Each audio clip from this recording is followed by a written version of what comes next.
This is Sai. I'm Quant Finance enthusiast. We have got Karen Rodriguez from Rutgers today. Let's learn about her journey towards quantitative finance to Rutgers University. Without further ado, let's get started. Hey, Karen, can we have a quick intro about yourself? Hi. Well, first of all, thank you for having me. I'm excited to talk today. As you said, my name is Karen Rodriguez. I'm currently on my last semester of my master's in quantitative finance program at Rutgers Business School. So I'm excited to talk about how I ended up here and the process now that I'm also looking for jobs and all that. Great. Let's go to the basics. Let's go to the first phase of your journey. I just wanted to understand, how did you get the interest of mathematics? Because I've seen you have done your bachelor's in pure mathematics. So why math? Yeah. So essentially, ever since I was younger, I was not very good at math. Did not come to me naturally ever.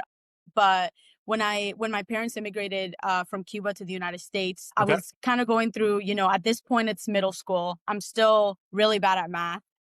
Okay. And I do realize though that in order for me to be able to, get scholarships to pay for, a higher education, there was this program that was going to come up in high school as I left middle school that was going to allow me to do my associates and get ahead on my credits. I did need an Algebra 1 course so I needed to essentially get better. And so I went and begged the counselor, please let me into this higher level math class. I didn't have the test scores, but I told her I would work hard. And so essentially, after that, it just kind of became like a passion of mine, a challenge. I built a foundation on it. And so I learned more and more and more, even throughout high school. And then by the time it came to pick my bachelor's in college, I knew I just wanted to keep learning math. So that's kind of what it is. It's a challenge for me. It doesn't come naturally, but it's just something I really enjoy. Awesome. Awesome.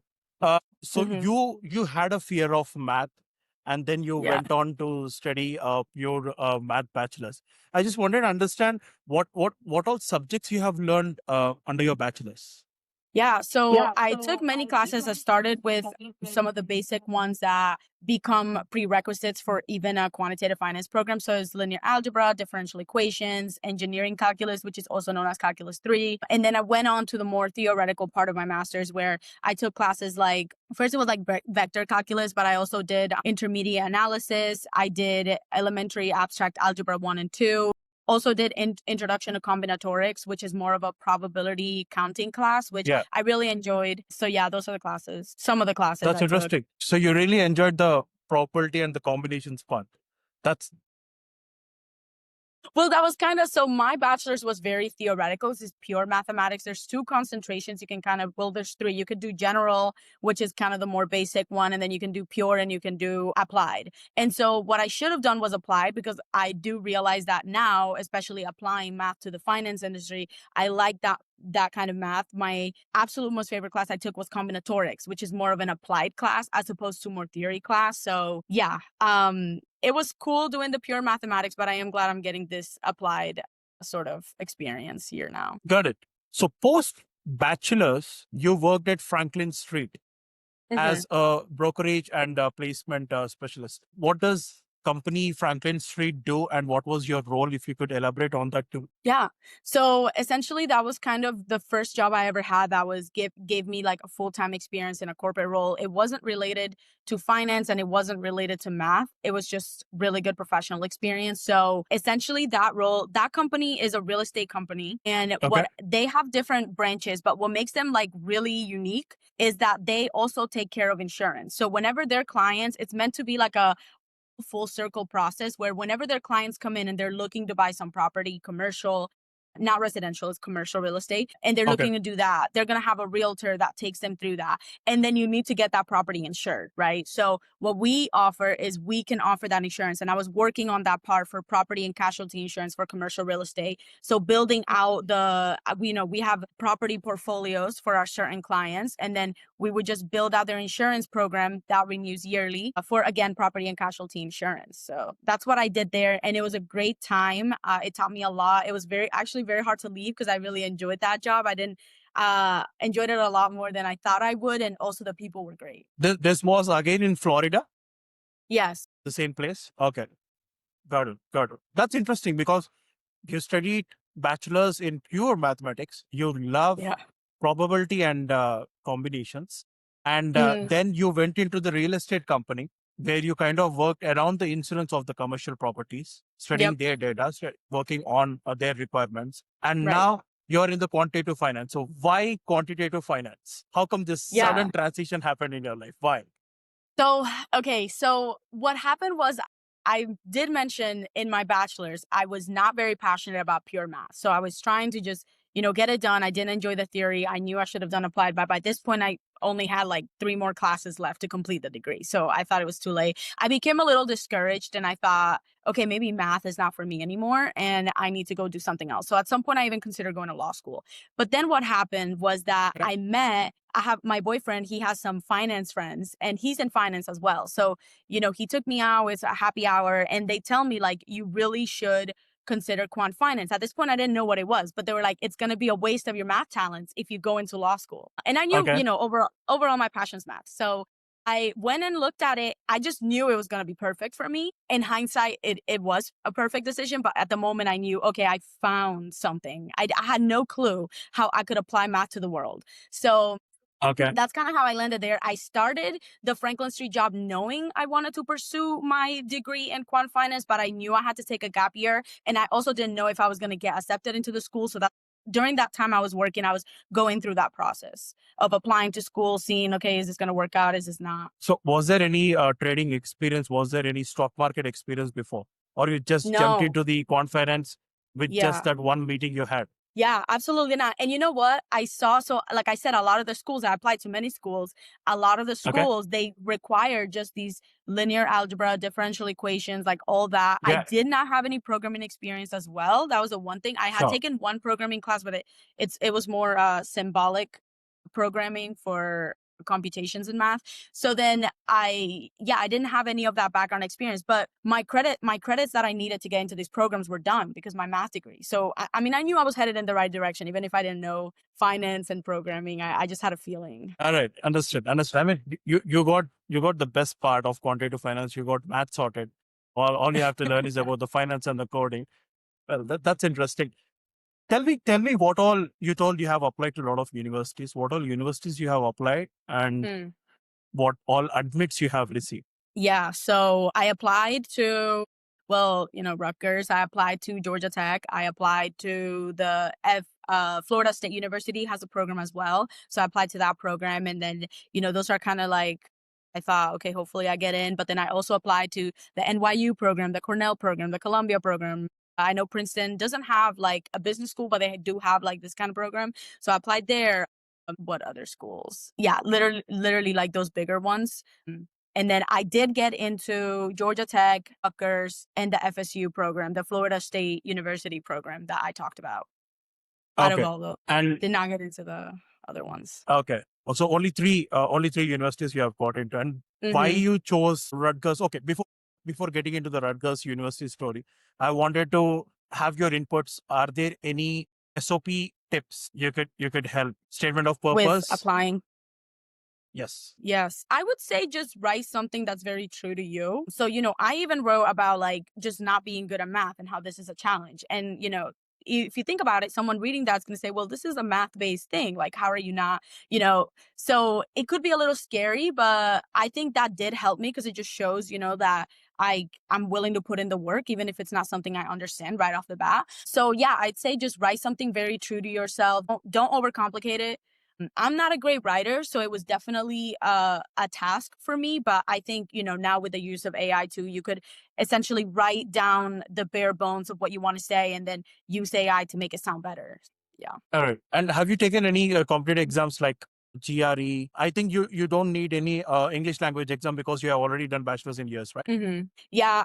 I didn't actually, yes, I did take the GRE. I didn't need it for, the schools, but at the time I didn't know that. So yes, I spent time taking the GRE. All right. What was the score, if I can ask? Do you remember it? I cannot, no, I do not remember it. All Okay. I know is that, yeah, I don't remember it. Yeah.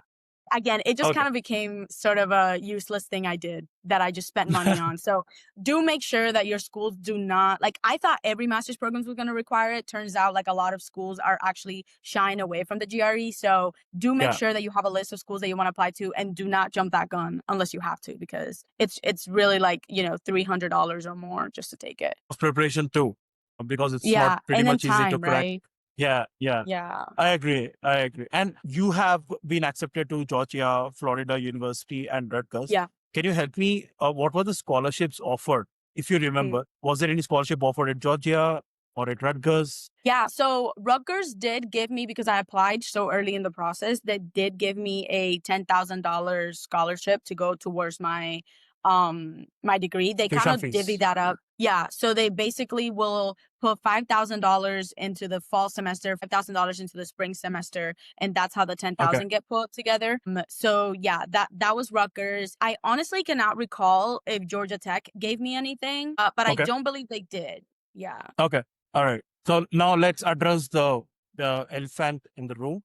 Why Rutgers University out of all these three universities? Why did you choose Rutgers? If you look at the rankings and you look at, maybe some of the alumni that come out of, Georgia Tech, right? Objectively speaking, numbers wise, like it is a better program than the Rutgers program. But what I really was thinking about was I wanted to be happy where I was. So I had spent some time in Atlanta, and I just do not like the city, like living there. I wanted to have an experience where I was closer to New York. I knew I want to be closer to New York. The networking that happened, so many events in New York. And I also knew that I wanted more of a city experience. If you go to Atlanta, you can kind of get away with having a car there. In New York, it's all like you essentially like don't want a car. So there was a certain lifestyle that I wanted for myself, that I knew like I'm not just going to go to the better school even if I'm going to be miserable living there. And so that's essentially why I did not go to Georgia Tech or even Florida State University, because where that is in Tallahassee, Florida, and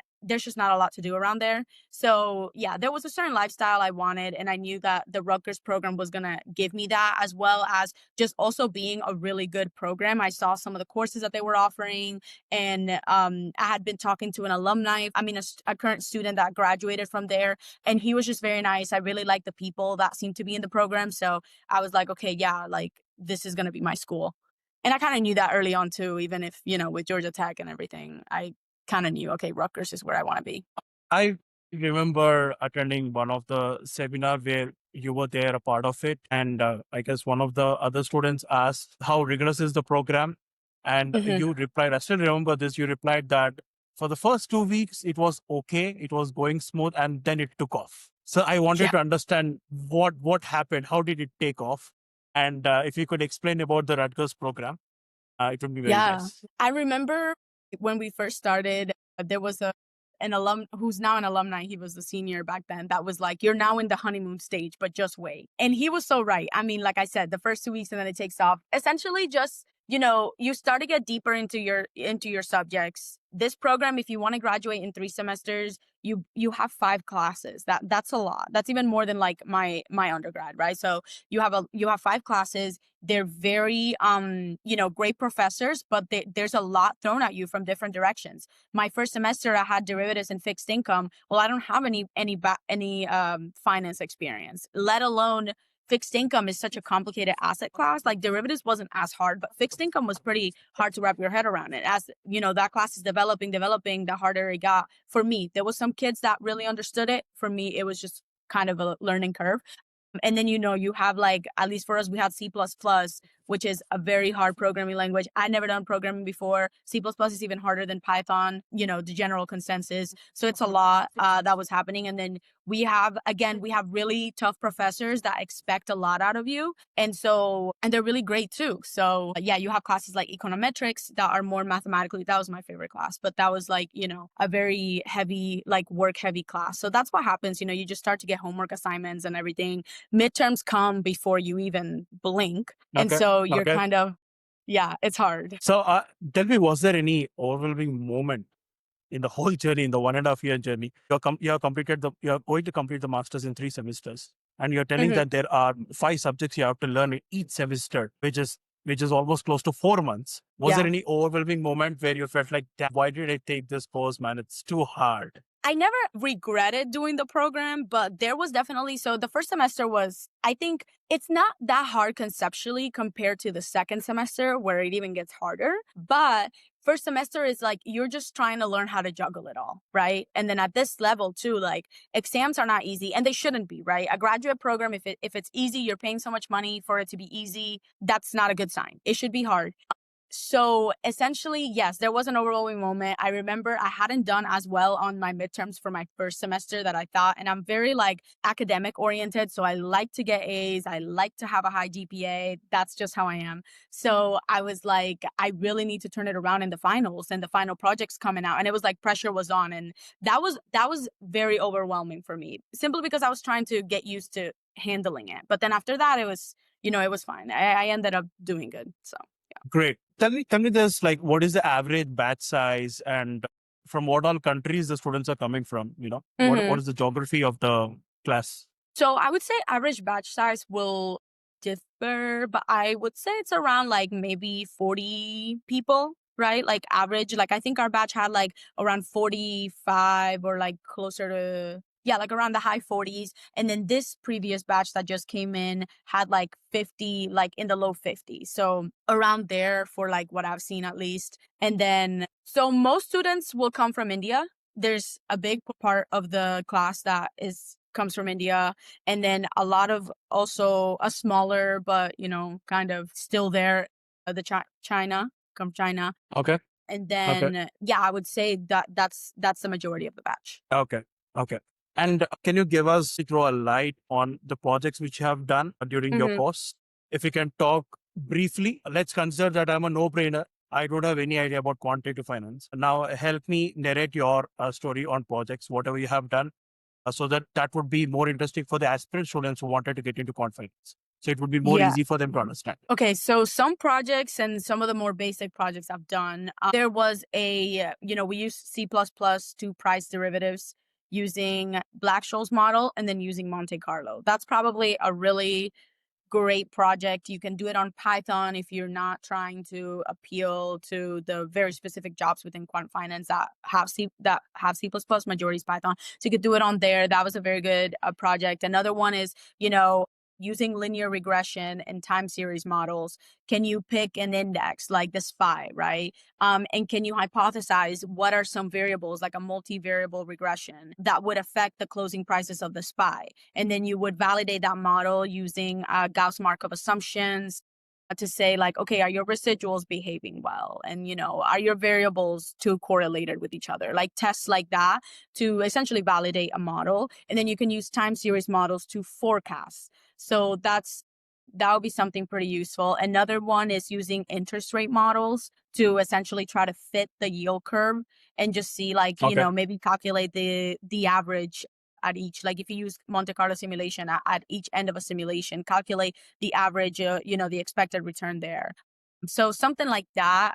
I would say those are my three more basic projects I've done that are kind of in different spaces and pretty useful, very useful. All right. So you have done projects on the option pricing and the interest rate models. And then you talked about the second one, which is around, sorry, I forgot. It's basically like econometrics, linear regression, more statistics-based project. Yeah. With the help of GAP models and all. Yes. Yeah. You have ARMA, GARSH as well that you can introduce. And these tools are pretty helpful to know. And you will be asked a lot of, I will say, like, as I've been coming up on whenever I've done an interview and they ask like, what are the projects? I will say the interest rate model one comes up all the time because they want to see you using Monte Carlo simulation. Essentially, it's more about the tool that you use than anything else. And then also like a linear regression model, right? Like that is such a basic project, but you learn so much about validating like time series and then also linear regression models. And it's pretty useful. There's a lot you can use to kind of model in finance that way. Or forecast too with time series. Understood. But I have a question regarding this. Lots of students are working around Monte Carlo simulation. Lots of students are using the Black-Scholes equations. If I see the students' projects, most of the students are using these only topics, and they're including they're telling the world that, we have done the projects on Black-Scholes, Monte Carlo, all simulations and all, or the option pricing, or they're building a tool where you just input the different parameters and you're getting the call option price and the put option price. Mm. How is the since you are going through the job process, how are the companies looking out for? Are they okay to for the students to work on the same concepts? Because I'm sure that there are a lot of innovations, there are a lot of projects coming up with the help of AI and all, Right. a lot of automation being happening.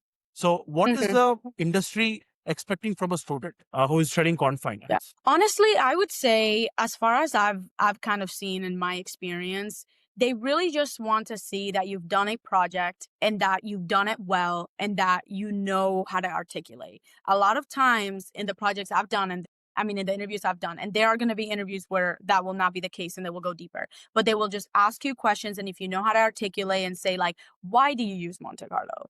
Like justify the steps of your process, that's really all that the industry is, what I would say, trying to look for. That Okay. you really did this project. There's times where I've been sent where I see someone's resume and I can tell they didn't really do the project because you're not even telling me the stock you did the project on. That would seem pretty important to mention. And then, just you're not telling me the model. Okay, what model did you use?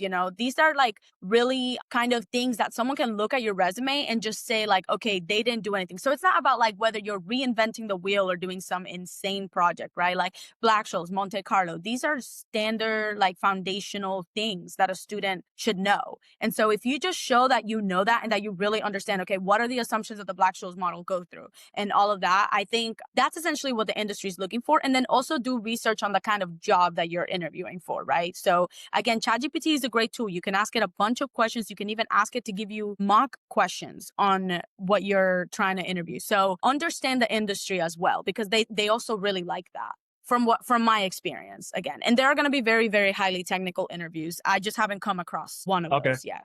Yeah. So since again coming back to the interviews, are the interviews being around like, okay, you you better code right now in front of me, and you better build Mm. this model in right in front of me, or is it like that, or are they asking about your projects or your experience around quant finance, and they're just asking the questions verbally? Is it like Yeah. practical approach, or is it like more of a theoretical approach? So how is the industry looking out for it? I would say it really depends. There are some interviewers that are going to come at you and I have definitely heard of interviews that it's like, okay, you do have to code right in front of them. Like two, very close friend of mine's, they will ask you to do something. Sometimes they will even say like, you can access online tools. As I see you work through this process, you can't use AI though. And so you kind of have to Okay. know, what to look for, where to start. I think there's going to be a very few interviews that are going to expect you to just come up with code right in front of them. I'd say like hedge fund interviews, that might be something you'd want to prepare for. And but again, I haven't interviewed with a hedge fund, so I don't know. And so I will say a lot of it is just practical knowledge. Know your projects in and out. Anything you put on your resume is fair game. You already know the questions you're going to be asked if you submit a Okay. resume, because they can ask you anything from there. So practice that and then understand the industry you're coming into. And I think that should be enough. And then a lot of the times they just want to see your thought process. So even if they did give you like a coding question that you kind of have to do in front of them, if you don't know how to code it exactly, just go through a pseudocode, right? Like if they're asking you for like, maybe like, okay, how can I code like Monte Carlo? Go through what Monte Carlo is in your head. And that's why it's important to know like the concepts very well. And then, after that, maybe that could be enough for them, or maybe it's not, but at least you gave it your best attempt. A lot of the times they just want to see what you're thinking. Like, can you problem solve? That's actually interesting. So basically they're looking out whether if there is any task given to a student, whether any task given to an employee, can you approach it? Can you figure it out? Can you structure it? Can you get through it? Understood. So Exactly. they're looking out for the So you approach. don't have, yeah. And, talking to like even alumni and, people, they don't expect you to know absolutely everything. You know what I mean? If you come into, a very high pressure environment like a hedge fund buy side, and you're going to be paid like a lot of money to do your job, there's a certain expectation and a certain Sure. talent you have to show there. I think a lot of it is just, again, like for your level, just know the stuff that you need to know, essentially, and what you put on your resume, and then you should be okay. All right. I have another question regarding the job. So there is this kind of rumor, I don't know, maybe my analysis, I don't know, that university plays a very important role during the job search. Why? Hmm. Because the better university have better networking contacts where they can pull Yeah. out, where they can refer you. And definitely the low universities who are not having much of reach, they eventually have to search, they eventually have to look out for the opportunities online. I don't know what all sites you use in US for the job search, mainly I guess LinkedIn or maybe other sites. So my first question is, what all job portals you use when you're approaching the companies for an interview? And secondly, if you can comment on how much Rutgers or how much the alumni network from the Rutgers or your friends have helped you to get the contacts for the interviews you're attending. Yeah. So essentially how I go through the job process is I don't use like one specific website. I know LinkedIn is very useful to see some kind of jobs, but what I like to do is I like to keep companies in mind, and I have this big list of companies. And what I do is Okay. every week or so I go through the company website directly, and then I will look for Okay. opportunities there, because sometimes LinkedIn will just have like one specific thing or another, and I just want to see like all the jobs they have. So I Okay. do prefer that method. It's a little bit more tedious, but I think you can find some really good stuff doing that. And then as far as the network, so I will say Rutgers does a very good job, and our program coordinator does at trying to make events to connect the current students with the alumni. And the alumni are very receptive to coming and talking to you and helping you, giving you a referral if it pans out to that. Of course, like just like with anything, you don't message somebody and say, "Can I just get a referral right off the bat?" You try to build Yeah. a relationship with them, but they're very open to that. And so are our professors, right? Like if you're a good student and you show like you work hard, they have no issue connecting you with somebody in their network that they might know. And a lot of them might, some of them do, they come from more industry experience. So they will tell you like, I do have connections and I can definitely help you. Like you just have to earn it, right? So that's the kind of thing I would say. As far as like school name, I am sure like I'm not in those schools, but I'm sure that yes, it will help you to get jobs.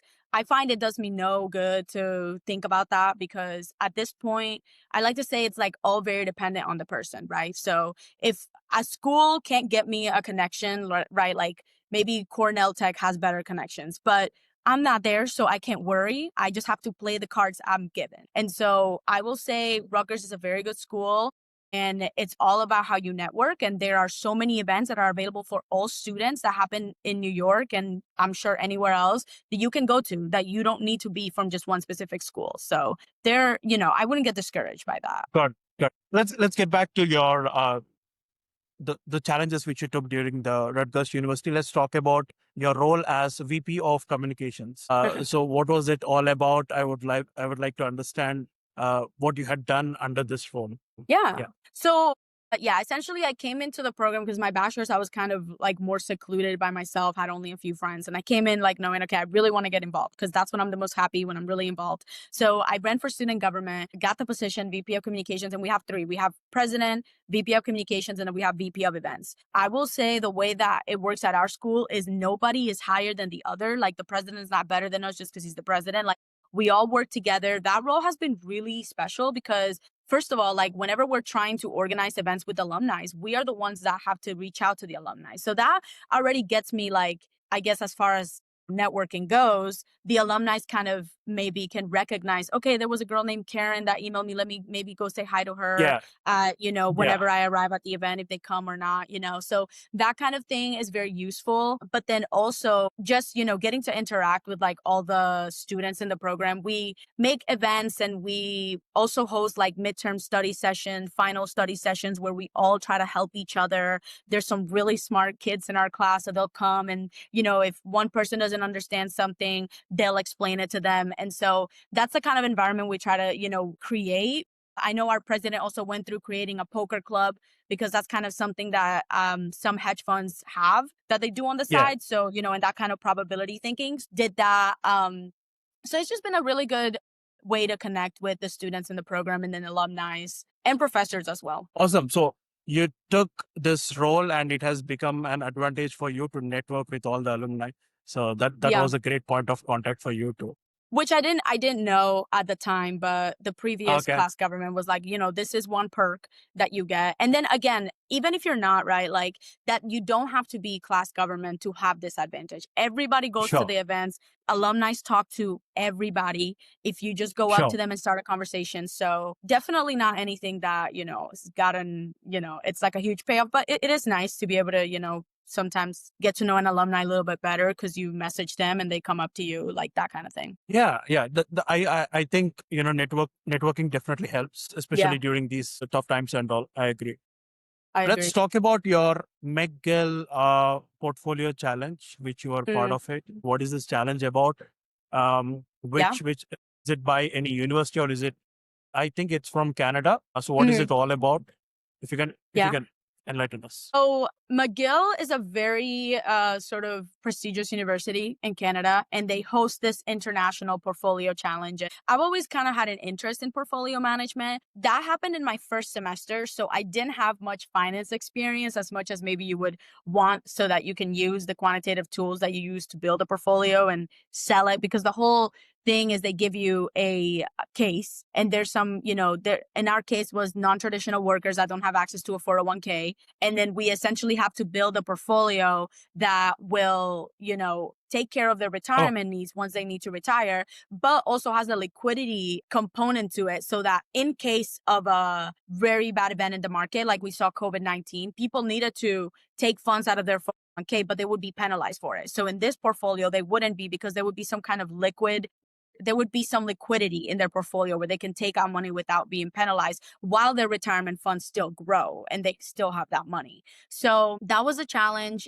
It was a really great experience as far as learning about portfolio management and kind of, the tools that you would use there. And yeah, we did get to go to Canada because we made it to the semifinals. So some of the team went out to Canada, presented in front of the judges. I always say, like, it was very high pressure for me at the time. Like, I was so nervous, but these are the kind of situations you want to get yourself in because they make you better. And the mentor, the yeah. professor that we had, because for every competition that we do at Rutgers, there will be a professor that works with you. They're not there to Okay. solve the question for you or anything, but they're there to kind of assist you, see how you present, and if you do require a presentation in front of people. And she was amazing. She was really great mentor. So got me to work with some of my other classmates as well. I would say if you can join a competition, do it, because it also looks really great on your resume. I have definitely been asked that and had to talk about that if I'm doing like a hire review, or even like if I'm in an interview, I will talk about it, So very good. So if I understood this correctly, you need to create a portfolio for the daily wage workers so that they don't get lost when there is a crisis. Did I Yeah, understand this correctly? for like non-traditional workers. So like if you maybe have like a consulting firm, right? And you don't always Okay. have a client. So you don't have steady income coming in. All right. That might be somebody that doesn't have access to a 401k because they're not part of a bigger company that can offer that benefit. So they need to go and they need to think about their retirement. And so that would be the kind of program that we would give access to, is like basically contract workers that are not always in a full-time guaranteed job. Understood. This is very interesting to me. Okay. Very, Got it. yeah.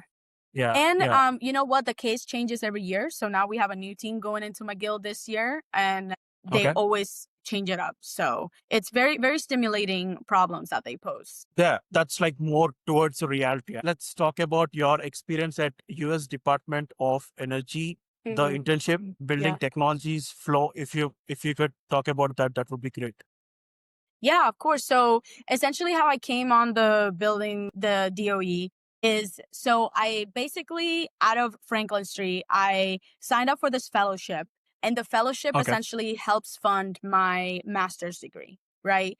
All right. So part of the contract, if you will, is that I have to do 2 summer internships with DOE, helping them in, whatever they Okay. might need. And so I did it the first summer before I started the program, and then I finished it out this second summer. And it was just a great learning experience. The first summer I did a lot of research into the certain project they had me working on. And then I came back Okay. through my econometrics class. I learned a lot in my first Okay. semester. And so I came back the second summer and I said, hey, because, the internship itself is not very quantitative. I'm not working for a bank as a quantitative analyst. Okay. But, the people there were so supportive. My mentor was so supportive. I pitched her a sort of project idea where I could use a logistic regression model to help her kind of get a result that would help her with her program.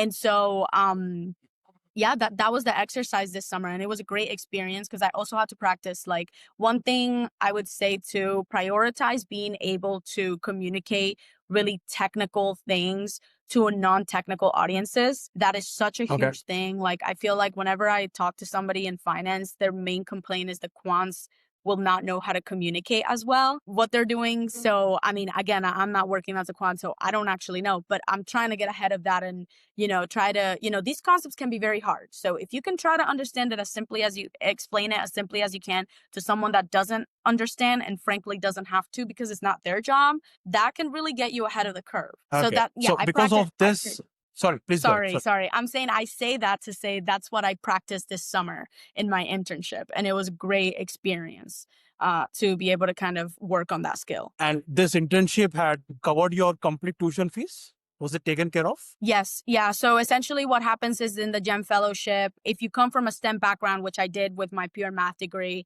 and you're in an underrepresented community. So I'm an immigrant from Cuba. So there you can, if you apply, you have, all the merits that you need to complete. There would be an employer, in my case, the Department of Energy, that will help give you stipend throughout your university experience so that you can kind of focus on school without having to work and worry about money. And then additionally, on top of that, your university pairs up as well to pay for the actual tuition. So Rutgers University actually pays for my tuition, and then the Department of Energy will help with a stipend to basically subsidize. I don't know if that's the right word, but like help me with my living expenses. Yeah. That's the fellowship. Talking about living expenses, please help me out. What's the cost of living at Newark, close to New York? Because I'm sure it's very costly in the whole of US. I think so. So if you can help me out, the rental cost, Yeah. the basic food, the mobile, the Wi-Fi, or whatever it is. So I will say initially in my experience, I was living at a student living, not the dorms that are associated with the school, but it's a student apartment near here that's just a private business that just operate. And there I was paying like $13.19 a month, which was a lot, but their expenses, utilities and whatnot were included. Now I'm in an apartment more near the school, still in Newark, that I'm paying around $1,200 here. And then utilities, at least for us, is turning out to be like $100 per person. I'm living with one other person. And then Wi-Fi is about maybe like $80 total a month, which if I divide it with my other roommate is 40. So I would say it's very hard to live by yourself here if you don't have at least one roommate. But in Harrison, which is really close to Newark, and it's actually even better to live there. It just hasn't worked out for me. I found this really good apartment in Newark, but I would have definitely moved to Harrison. In Harrison, you can have maybe a little bit more roommates or not, and you can be paying like, I don't even think it gets to $1,000. I don't know what the utilities look like there, but I do know like I have friends that are paying like $600, $700. So it's definitely doable if you live in Harrison. And I will say Harrison is much safer and it's just nicer. There's a lot more restaurants. There's a lot more of a community vibe. And it's maybe like a 20-minute walk to and from school. So from Rutgers, it's expensive, but definitely manageable. All right.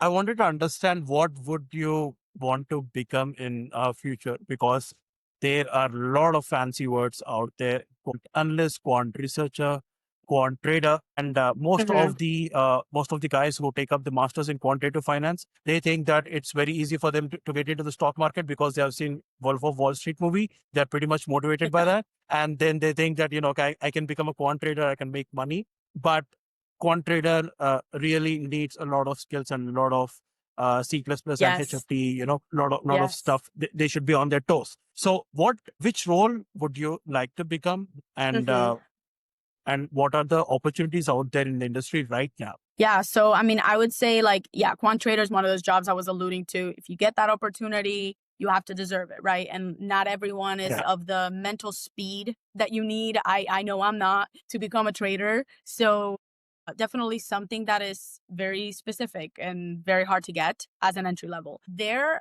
opportunities that are out there, I see myself in, there's structured finance roles that I'm very interested in because I'm very interested in fixed income. There's also, quantitative consulting that you can do that I would be interested in, portfolio management, something I'm very interested in as well. So as far as, the opportunities I see out there, there's a lot in you can even look at the rating agencies, right? Like rating associate, that's a great opportunity as well. For the hedge funds themselves, what I've noticed is they don't hire a lot of entry level people, but they will have like a, entry level quantitative researcher or entry level quantitative trader.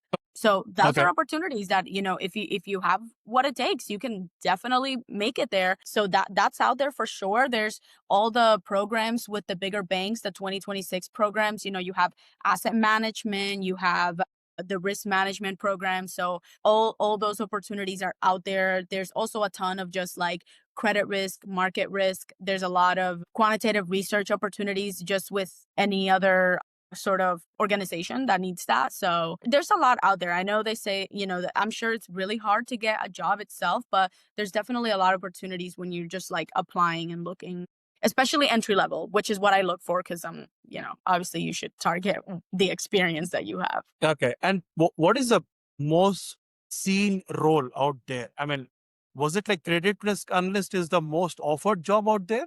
Mm. Or which one is it? I would say I see a lot of risk roles. That's the more kind of evident way that you can use your quantitative skills in the industry and very needed. So, I see a lot of risk roles. I see a lot of quantitative research roles, quantitative Okay. analyst roles, whatever Analyst. Okay.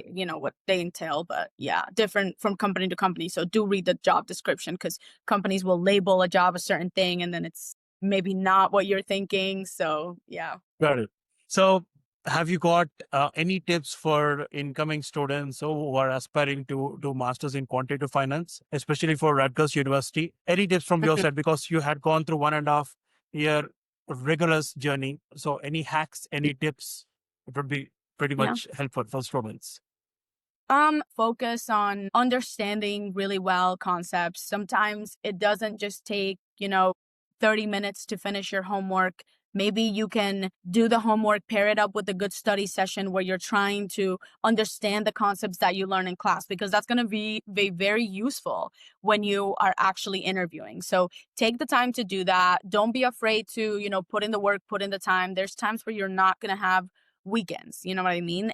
Or any really free time. And that's okay because you have to understand you're working for something. If it was easy, everybody would be doing it. So, just put in the work. Don't compare yourself to anyone else, what your friends are, maybe they're getting higher scores or whatnot. Just don't compare yourself, stay in your own lane and definitely network, right? Like go I Yeah. like to just, if I can, if I'm not going to miss class, which is another thing, go to class, right? Like your professors, just respect them. Don't skip class. Don't like not pay attention. They have good things to say, like respect their time. Go to every networking event that there is, honestly. Like there's so many conferences, there's so many like seminar series that you can go to, talk to people. Focus on those Got skills because it's also like, I have seen friends that have like endless technical skills, right? And then there's times where maybe they don't like, what they don't enjoy, like talking to somebody, but you kind of need to do that so that you can, get your foot in the door and show that you're kind of likable and can fit and be a good part of the team. Because sometimes technical skills can be learned, but if they don't think that you're going to be a good fit for the team, that can be an issue. Okay. So focus on that as well. Behavioral matters as much as some people will try to be like, no, technical is the only thing that matters in this world. No, behavioral matters. How you come off matters to people. So focus on that. Don't just, you can know whatever you want, but that's not always gonna be the thing that helps you. So yeah, I would say those are my advices. The last one is what I said before.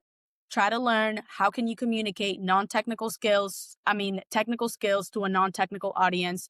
Try to just practice that. You'll have many projects that, will sort of require you to present in front of an audience. How can you, whether it's your classmates, right? But try to, really give it yourself into that experience. And that feeds me to my last advice, which is give your all to your projects. Your projects are the main thing you're going to be talking about. If you get a really good score in the midterm and the final, that's really great. But if you didn't do the project well or understand it, you're not going to be talking much about classes. They're going to ask you, how did you apply this knowledge to a project? Don't choose an easy topic just to get an easy grade or to get it done. Give yourself into it, to the experience. You will learn a lot and it will give you a lot to talk about. And that will show. I have a project that I literally don't stop talking about it because I enjoyed it so much. And employers, if I'm talking about it in a hire view or if I'm talking in an interview, they also seem to enjoy it because I enjoy talking about it and I know what I'm talking about because I, really gave it my all. So that would be my last advice. Sorry, I know that was long, but yeah, that would be my last advice.